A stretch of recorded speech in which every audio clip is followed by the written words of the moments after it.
योगी आदित्यनाथ के गुरु जो कि गोरखनाथ पीठ के महंत भी रह चुके हैं, जिनका नाम महंत वैद्यनाथ था और उनका नाम काफ़ी चर्चित लोगों में आता है, जो कि बाबरी मस्जिद को गिराने के पीछे उनका हाथ कहा जाता है। और वो काफ़ी लोगों को एकत्रित करके इन लोगों को इन्फ्लुएंस करते थे तथा उनका पॉलिटिकली भी काफ़ी लोगों के साथ जुड़ाव था और वो काफ़ी पॉलिटिकली भी काफ़ी स्ट्रांग थे, क्योंकि वो जब भी गोरखनाथ पीठ के वहाँ से खड़े हुए वो हमेशा जीते हैं। और लोकसभा में भी पहले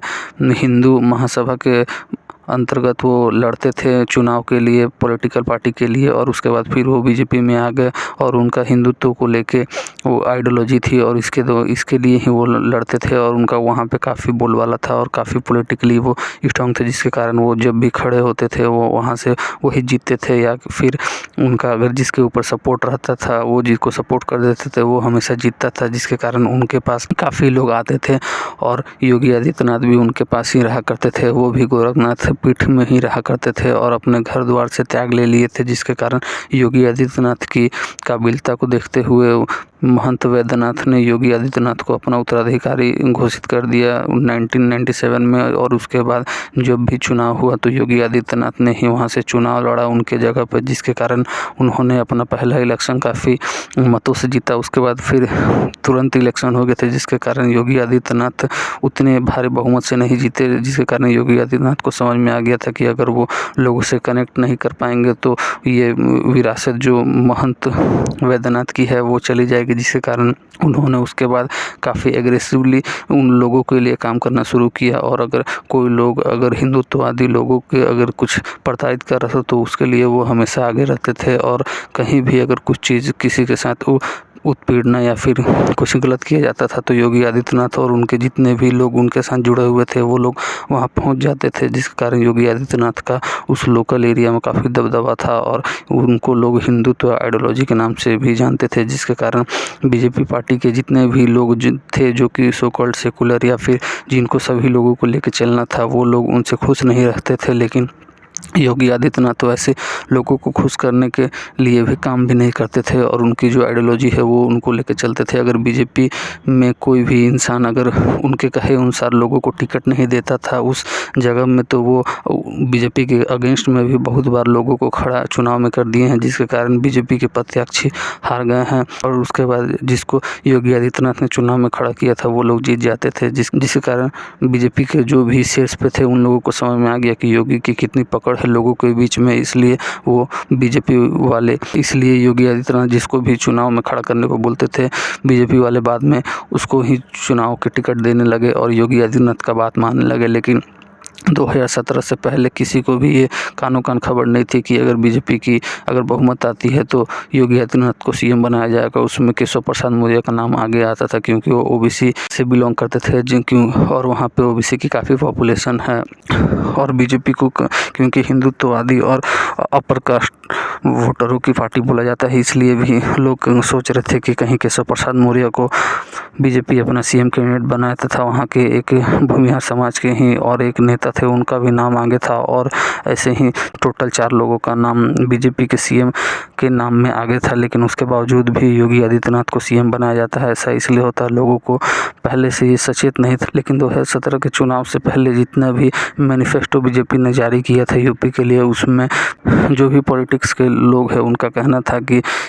लोगों को ये समझ में नहीं आ रहा था, लेकिन ये पहले से ही सेट था कि अगर बीजेपी बहुमत लाती है तो योगी आदित्यनाथ सीएम बनेंगे, क्योंकि बीजेपी ने जो भी मैनिफेस्टो यूपी के लिए निकाले थे उनमें जो योगी आदित्यनाथ की हिंदू युवा वाहिनी करती थी उसी की आइडियोलॉजी को लेके मैनिफेस्टो बनाया गया था लगभग, क्योंकि योगी आदित्यनाथ का ये गौ हत्या को लेके बहुत बार वो विवादित भी रहे हैं और वो कहते थे कि ये ऐसा नहीं होना चाहिए और उनका ही ये मांग था जो कि बीजेपी ने अपने मैनिफेस्टो में रखा था। तथा उनके जो गोरखनाथ पीठ के जो महंत वैद्यनाथ थे उनके द्वारा ही बाबरी मस्जिद गिराई थी, जिसके कारण वो चाहते थे कि वहाँ राम जन्मभूमि अयोध्या में बने और वो भी मैनिफेस्टो में बीजेपी की थी ही। तथा जो भी लोग ये गैर कानूनी काम करते थे उसके खिलाफ वो स्टिक रहते थे तथा वो मुस्लिम को अपीसमेंट वाली बात को लेकर कांग्रेस को टारगेट करते थे। वो सारी चीज़ें में बहुत सारी चीज़ों में बीजेपी यूपी के बहुत सारी चीज़ों में योगी आदित्यनाथ की बातों को लेके योगी चल रही थी, जिसके कारण लोगों का कहना था कि ये सारा चीज़ पहले से ही फिक्स था। अगर बीजेपी बहुमत लाती है तो योगी आदित्यनाथ नहीं बनते सीएम। लेकिन पहले किसी को भी ये बात संकेत में नहीं आई थी, लेकिन जब योगी आदित्यनाथ को सीएम बनाया गया तो उसके बाद लोगों ने बहुत सारी चीज़ें देखना शुरू किया। तब उसके बाद लोगों को लगा कि नहीं, ये पहले से ही सेट था। और कहा जाता है कि योगी आदित्यनाथ को सीएम ऐसे ही नहीं बना दिया गया, क्योंकि उसके लिए केशव प्रसाद मौर्य भी काफ़ी दुखी थे, क्योंकि केशव प्रसाद मौर्य का लोगों के बीच में काफ़ी कॉन्टैक्ट था और वो कहते थे कि उनके पास 100 एमएलए है, और अगर 100 एमएलए किसी पार्टी के एक इंसान पास अकेले अगर सपोर्ट कर रहे हैं और वो अगर नाखुश हो जाते हैं तो फिर बहुत दिक्कत वाली बात है। उसके बावजूद भी अमित शाह ने और आरएसएस के मोहन भागवत ने ये डिसाइड किया था कि योगी आदित्यनाथ ही सीएम बनेंगे, क्योंकि आरएसएस की जो आइडियोलॉजी है वो इसके अंतर्गत योगी आदित्यनाथ ही बेस्ट इंसान है जो कि इस आइडियोलॉजी को लेके आगे जा सकते हैं। और नरेंद्र मोदी के बाद बीजेपी का प्रमुख चेहरा, जैसे कि आज नरेंद्र मोदी के नाम पे वोट पड़ते हैं, वैसे ही आने वाले दिनों में योगी आदित्यनाथ के ऊपर वोट पड़े, क्योंकि योगी आदित्यनाथ को क्रिटिसाइज़ करने का कोई चांस ही नहीं है, क्योंकि वो किसके लिए पैसे अर्न करेंगे, ये सारी चीज़ों को देखते हुए तथा आरएसएस का पहले से ही आरएसएस के बनने का पीछे कारण भी यही था कि वो अपने आरएसएस इसलिए बना था कि वो अपने पुरानी सभ्यता को बचाने के लिए ही आरएसएस का गठन हुआ था। तथा वो लोग कहते थे कि ये मुस्लिम अपीजमेंट जो कांग्रेस करती है वो ऐसा ना करे, इसके लिए ही अगर आरएसएस बना था। और जो 1947 में जो पार्टीशन हुआ था उसके बाद काफ़ी हिंदू लोगों की हत्याएं हुई, और उसके बावजूद भी गांधी और जो भी बड़े बड़े लीडर्स हैं उन लोगों ने, कांग्रेस के किसी लोगों को बचाने के लिए कोई हेल्प नहीं किया, जबकि वही लोग अगर बाहर से आते थे तो उसको बचाने के लिए आरएसएस के जो भी आदमी होते थे वो लोगों ने उनको बचाया। और उसके बावजूद भी और आरएसएस वालों ने ही जितने भी हिंदू लोगों का जो कत्लेआम हुआ, रेप किया गया और उनको काट के जो ट्रेनें से बहुत लगभग 20-30 ट्रेन से लोगों को काट के पाकिस्तान से इंडिया में भेजा जाता था, जिसमें सरदार पटेल ने काफ़ी गुस्से से कहा था कि अगर वो लोग वहाँ से लोगों को ऐसे काट के भेज रहे हैं तो उनका, जिसके कारण जो भी लोग पाकिस्तान से प्रताड़ित हो के आए उसके बाद आरएसएस के लोगों ने ही उनको रहने के लिए घर प्रोवाइड कराया, और रहने खाने के लिए जो भी सुविधाएं होती है वो आरएसएस के लोगों ने ही किया और निस्वार्थ भाव से किया, जिसके कारण से आरएसएस का लोगों को,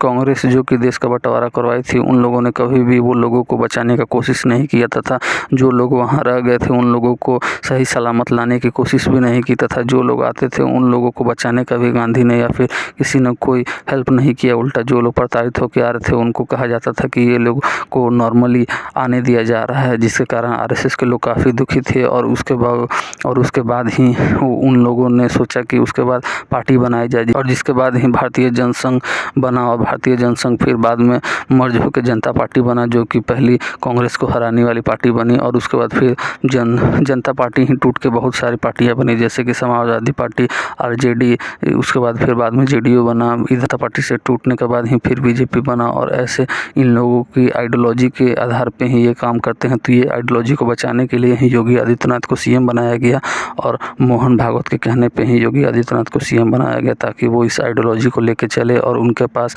वो लालची ना हो पैसा कमाने के लिए। वरना अगर किसी ऐसे को बनाना होता जिसके पास पॉलिटिकली पावर होती तो वो दूसरे इंसान को बना सकते थे, लेकिन आइडियोलॉजी उनको चाहिए थी, जिसके कारण योगी आदित्यनाथ को सीएम बनाया गया। आप अगर नरेंद्र मोदी को भी पीएम का उम्मीदवार बनाने के लिए आइडियोलॉजी का ही फैक्टर था, वरना बीजेपी में बहुत सारे लोग थे जो पुराने थे और उनका पॉलिटिकली भी काफ़ी स्ट्रॉन्ग थे, जैसे कि राजनाथ सिंह, नितिन गडकरी, सुषमा स्वराज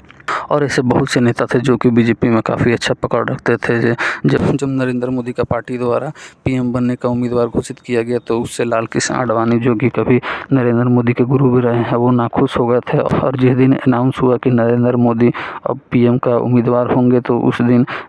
लाल कृष्ण आडवाणी वहाँ मौजूद भी नहीं थे, और उनको बुलाया भी गया तो वो नहीं गए थे, क्योंकि वो काफ़ी नाखुश थे इस डिसीजन से। लेकिन उसके बावजूद भी पार्टी के बहुत लोग नाखुश होते हुए भी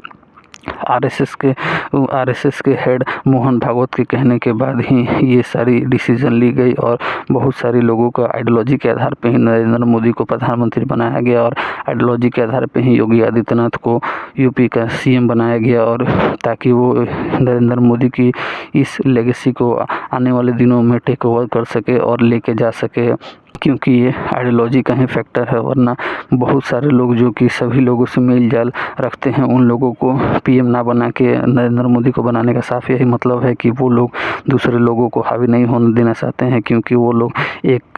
अपनी आइडियोलॉजी खो सकते हैं, लेकिन जो कट्टर आइडियोलॉजी को लेकर चलता है उन्हीं लोगों को पावर में लाने के लिए ऐसा किया गया। नहीं तो नितिन गडकरी भी सभी लोगों से, विपक्ष हो या फिर सत्ता पक्ष हो, सभी लोगों से अच्छा तालमेल मिलाकर रखते हैं। उनको भी बीजेपी पीएम बना सकती थी, लेकिन उन्होंने ऐसा नहीं किया। उनको उनकी ज़रूरत नहीं थी, इसलिए क्योंकि वो क्योंकि वो आइडियोलॉजी को लेकर पक्के नहीं रहते हैं और वो सभी से मेल जोल रखते हैं, जिसके